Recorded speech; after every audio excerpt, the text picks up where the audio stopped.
Also, यहाँ से इस फ्रंट को भी खोला हमने और यहाँ से आर्मी मार्च करने लगी अंदर। And with the support of the local people there, Mukti Bahini, 93,000 soldiers of Pakistan army surrendered, one of the historic surrenders in the world. And thus Bangladesh was liberated in 1971 and it was created. So whatever relationships we have with India and Bangladesh, they are after 1971, because before 1971 it was Pakistan. Clear?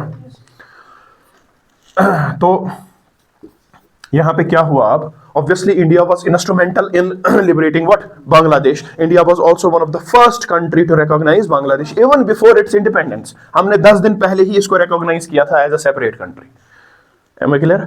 So Bangladesh became a new country. Who was the leader of Mukti Wahini? He was Mujibur Rahman. Mujibur Rahman. Obviously Mujibur Rahman will become the head of Bangladesh. ठीक है? And Bangladesh 1975 तक मुजीबुर रहमान का दौर चला, 71 to 75, and this period is called one of the best periods of India-Bangladesh relationships. Am I clear? Because it was obvious, and during this time we signed a peace treaty, friendship treaty with Bangladesh, and things were very cordial between India and Bangladesh. What happened that the army general Ziaur Rahman,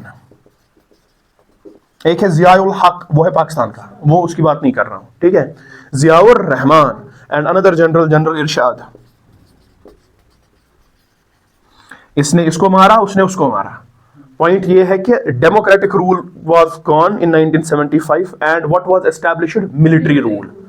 military rule was established from 1975 to 1990 under Bangladesh's military. They held a coup and they killed Mujibur Rahman and established military power where? In Bangladesh from 75 to 90. And this period marked the decline of relationship between India and Bangladesh. ठीक है, they were anti-India. They were not having anything, मतलब any good relations with India. Why? अगर इनकी good relation थी, इन्होंने internally क्या कर दिया हमें उसके साथ लेना देना नहीं है, लेकिन बांग्लादेश तो हम ही ने आजाद करके दिया था। Now why they are not having good relations with India? Why?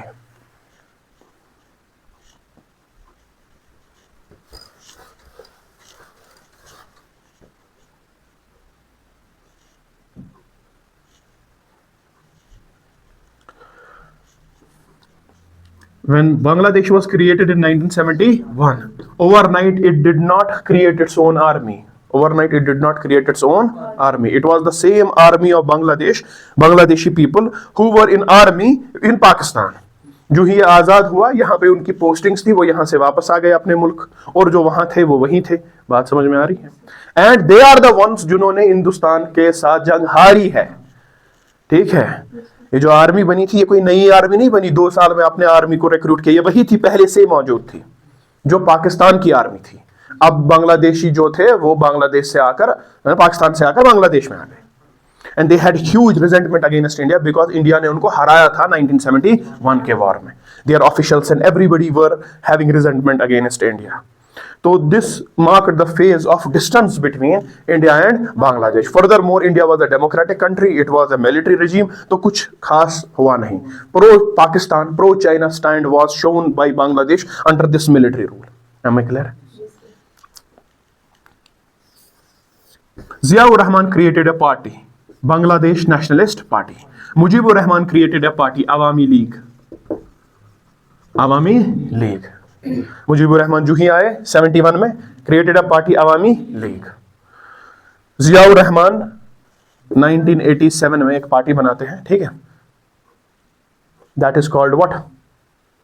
Bangladesh nationalist party. Bangladesh nationalist party. Ultimately what turmoil happened in Bangladesh, internal मसला था। अल्टीमेटली डेमोक्रेसी रिटर्न्ड इन 1990 कि इन्होंने सोचा मिलिट्री ने now we will step down, elections होने देंगे, जो जीत के आएगा वो प्राइम मिनिस्टर बनेगा। क्लियर? तो जब इलेक्शंस हुए, Bangladesh nationalist party came into power, came into the wife of Ziaur Rahman, Khaleda Zia. Khaleda Zia came into power, she became the prime minister of Bangladesh. She died few months back. ठीक है, And Awami League was carried forward. The legacy of Awami League was carried forward by Sheikh Hasina, the daughter of Mujibur Rahman. Sheikh Hasina is the daughter of Mujibur Rahman. Sheikh Hasina, daughter of Mujibur Rahman, Awami League को उसने carry forward किया. When Mujibur Rahman was assassinated in 1975, along with all his family members, it was Sheikh Hasina and few of her family members that surrender नहीं, that got out of Bangladesh and escaped to India. India provided them safe shelter at that time also. जैसे आज शेख हसीना यहाँ पे है, वो पहले भी थी. ठीक है, India at that time provided what? Safe shelter to Sheikh Hasina. And it is common since when Sheikh Hasina will anytime come in power in Bangladesh, she will always have a pro-India stand. Because Awami League was also pro-India. Father had good relations with. हमने इसको बचाया भी था उस जमाने में. तो जब भी ये पावर में आएगी, जब भी ये प्राइम मिनिस्टर बनेगी, India Bangladesh relation will flourish. Come contrary, when BNP will come to power, it is the party of Ziaur Rahman. It has anti-India agenda पहले से ही. Whenever it will come in power, इसका कोई भी फर्द अगर power में आएगा, वो हिंदुस्तान के साथ उतना अच्छे से नहीं बैठेगा. ठीक है? There is no, इसको कहते हैं no bipartisan consensus with respect to relations with India. International relations में इस चीज को ये कहते हैं no bipartisan consensus. इसका ये मतलब कि दो लीडिंग पार्टियां हैं किसी कंट्री में, दो लीडिंग, और बांग्लादेश में सही में भी दो लीडिंग पार्टियां थी, अभी नहीं है, अभी बताऊंगा सारी स्टोरी. अवामी लीग और बीएनपी, इनके बीच में कंसेंसस नहीं है. किस चीज के रिलेटेड? हिंदुस्तान के साथ रिलेशन. एक आता है तो बहुत अच्छे से रहता है, दूसरा आता है तो नहीं रहता है. जैसे कि अगर कांग्रेस हिंदुस्तान में पावर में आए या बीजेपी आए या फॉर दैट मैटर आम आदमी पार्टी आए, सबका बाई पार्टीजन कंसेंसस है विद रेस्पेक्ट टू पाकिस्तान. कोई भी पाकिस्तान का दोस्त नहीं है, कंसेंसस है. चाहे आइडियोलॉजी कितनी भी उनकी डिफरेंट है आपस में, पाकिस्तान को उसी नजर से देखा जाएगा, चाहे कांग्रेस हो, बीजेपी हो या आम आदमी पार्टी हो. लेकिन बांग्लादेश में हिंदुस्तान को उस नजर से नहीं देखा जाता. अगर बीएनपी आती है तो हिंदुस्तान से दूरी इख्तियार हो जाती है, अगर अवामी लीग आती है तो हिंदुस्तान से नजदीकियां हो जाती हैं. बात समझ आ रही है? तो बीएनपी केम इनटू पावर 1995 तक, इलेक्शंस हुए, Awami League came into power. उसके बाद Sheikh Hasina became the prime minister and 1996 से लेकर 2001 तक हमारी बेस्ट रिलेशंस रही. किसके साथ? बांग्लादेश के साथ. और हमने एक गंगा वाटर ट्रीटी भी साइन कर ली थी 1996 में. क्लियर? इसके बाद क्या हो जाता है, फिर से इलेक्शंस होते हैं, बीएनपी पावर में आता है और दूरियां बढ़ जाती हैं. और उसके बाद नेक्स्ट इलेक्शन होता है तो 3 टर्म्स तक कंसेक्यूटिवली अवामी लीग शेख हसीना पावर में रहती है, 3 टर्म्स तक कंटिन्यूअस. तो 1990 ये फेज बीएनपी का, उसके बाद अवामी लीग, उसके बाद फिर से बीएनपी, बस उसके बाद continuously Awami league and Awami league. ठीक है? ये जो थर्ड टर्म चल रही थी शेख हसीना की, due to student agitation, August 2024 Sheikh Hasina was deprived of her power in Bangladesh. Unemployment, corruption, बहुत सारी चीजें थी मुद्दा, तो वो सड़कों पे आई, वहां पे एनार्की हुई, सिविल वॉर टाइप सिचुएशन हुआ एंड उनको फ्लड होना पड़ा फ्रॉम बांग्लादेश टू इंडिया. बात समझ में आई? And this marked the deepest point of relationship between India and Bangladesh because she was time and again accused, Sheikh Hasina, of being pro India और puppet of India. Because what was Sheikh Hasina doing? Anything, any party, any group which was having anti-India stand, Sheikh Hasina used to crack down, arrest them, jail में भरती थी. अगर ज्यादा serious matter होता तो इनको deport करके India भेजती थी. देखो, आप देख लो. ठीक है? तो Bangladesh was not used for anti-India activities, but with the fall of, but ये इसके खिलाफ भी हो गया. ठीक है? Because of the parties like Jamaat Islami in Bangladesh and BNP, which were already accusing them of giving your resources and everything toward India. हमारा तीस्ता का वाटर है, हमारा गंगा का वाटर है, हमारा उसका वाटर है, वो सारा आप अपनी फ्रेंडशिप की वजह से कहाँ दे रहे हो? इंडिया. हमें कोई हक? तो it was a politically charged situation और एंटी इंडिया सेंटिमेंट्स ऑलरेडी थे इस स्टूडेंट एजिटेशन में, एंड बांग्लादेश में शेख हसीना को डिपोर्ट, वो भाग गई, वो इंडिया आई, अभी भी यहीं पे है। बात समझ आ रही है? Bangladesh came under N interim government, both politically भी और मिलिटरीली भी दोनों चला रहे थे, ठीक है। Interim under Mohammad Yunus, interim government आई जब शेख हसीना यहां पहुंची, समझे में आई बात। And then this interim government 1-1.5 साल तक रही है, and this interim government and army jointly announced that we are going to have elections in Bangladesh, और इलेक्शंस हुए जनवरी में, आज फरवरी चल रहा है, ठीक है। 2 दिन पहले रिजल्ट आया। इस इलेक्शन से पहले क्या हुआ, that Awami league was banned for ever in Bangladesh. Awami League was banned forever. There is no Awami League now in Bangladesh. Awami League was banned forever. तो यहां से कोई आएगा नहीं। The dominant party is BNP and Jamaat-e Islami. Elections हुए, 2 दिन पहले result आया, ठीक है, with a thumping majority, मतलब 60-70% majority, BNP won the election in Bangladesh 2 days back. ठीक है, 2-3 days back, and with a significant amount of seats also going to Jamaat-e Islami. Am I clear? Now the head of BNP is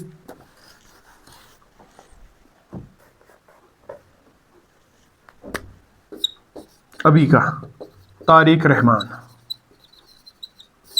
He is head of the BNP and he is going to be the next prime minister of Bangladesh. PM Modi, जो ही ये result आया, PM Modi tweeted and gave his congratulations to Tariq Rahman on his thumper's victory over this elections, and he is now going to be the prime minister of Bangladesh. Point ये है, this is a party BNP. इन्होंने clearly नहीं कहा है कि we are anti-India, ठीक है, but they are pro Pakistan and they are pro China. अगर anti India है भी नहीं, they are pro Pakistan and pro, automatically things will change.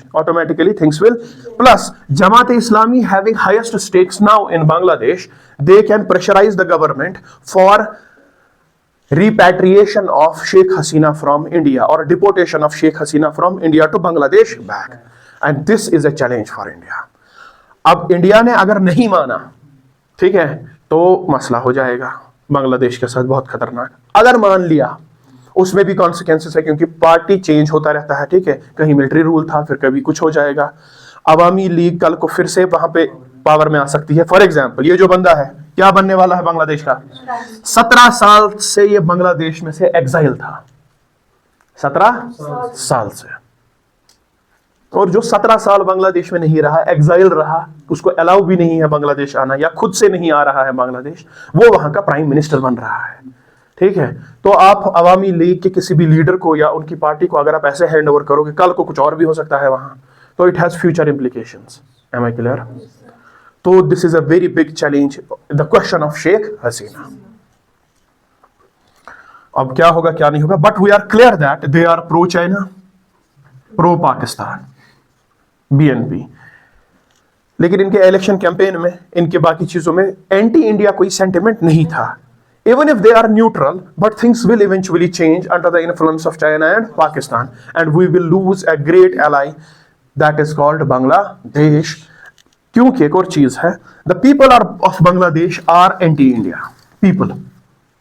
तो there is a democracy, popular vote, people of India are anti-Pakistan. तो आप चाहकर भी उनके साथ फ्रेंडशिप नहीं कर सकते।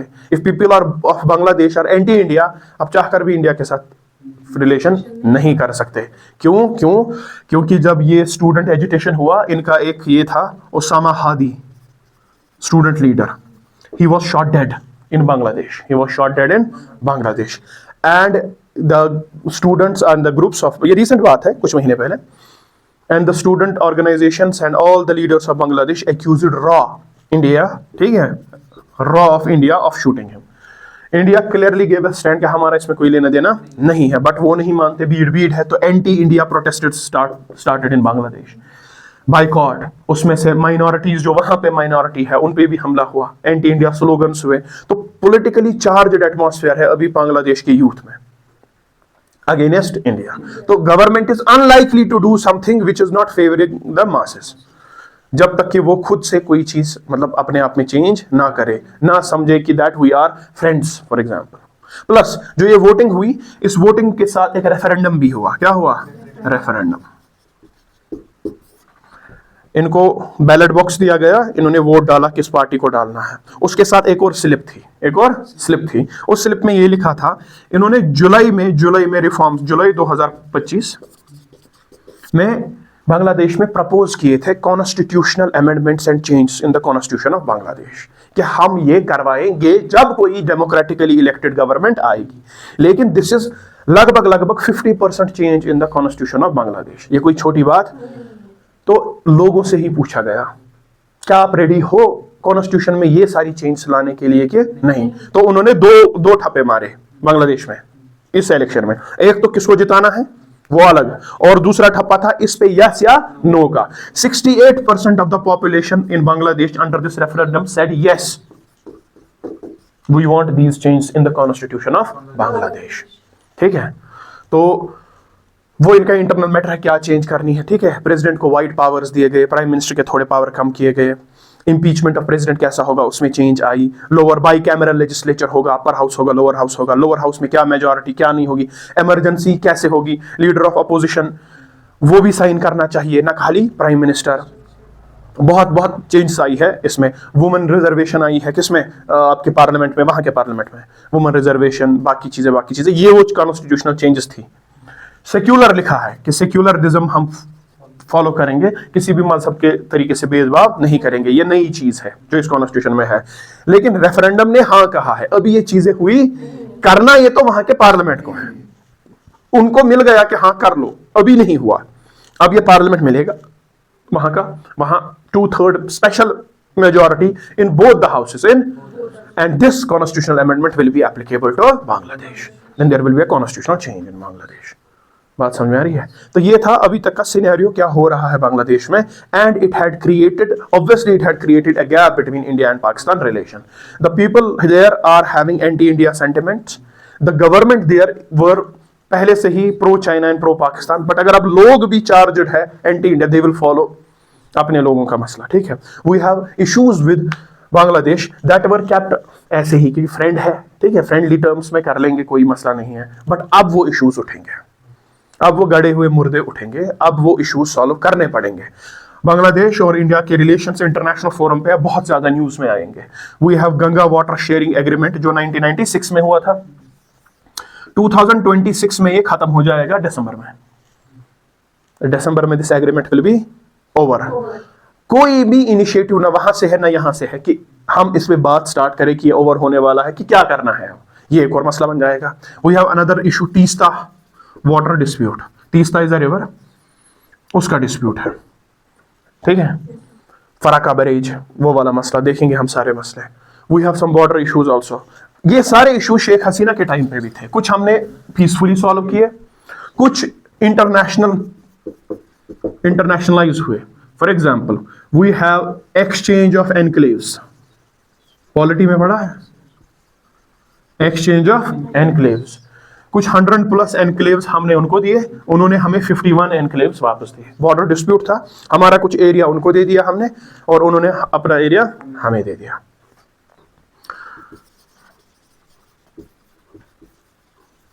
6.1 किलोमीटर का हमारा एक बॉर्डर डिस्प्यूट भी था, तो वो भी हमने चेंज कर दिया, बॉर्डर को उधर इधर कर लिया हमने। Exchange of enclaves means you are giving your territory to Bangladesh and receiving the territory from Bangladesh. And this required a constitutional amendment. It was the 100th Constitutional Amendment Act 2015, जिसमें prime minister Narendra Modi की सरकार यहां से और वहां से Sheikh Hasina, and they both did this exchange of enclaves. और इनको ऑप्शन दिया गया, आप बांग्लादेशी सिटीजन रहना चाहते हो या इंडियन। ठीक है, जो इन्होंने चूज किया वो हमने इनको अलाउ किया। Further, there was a border dispute of 6.1 kilometers. Border dispute is always an executive action. इसके लिए constitutional amendment की जरूरत नहीं है। आपको border ठीक करना है किसी भी country के साथ, you do not require a constitutional amendment. But if you have to surrender the territory, ठीक है, जहां पे आपने 100+ उनको दे दिया, 51 आप ले लिया, तो यहाँ पे आपको constitutional amendment करना है as per Supreme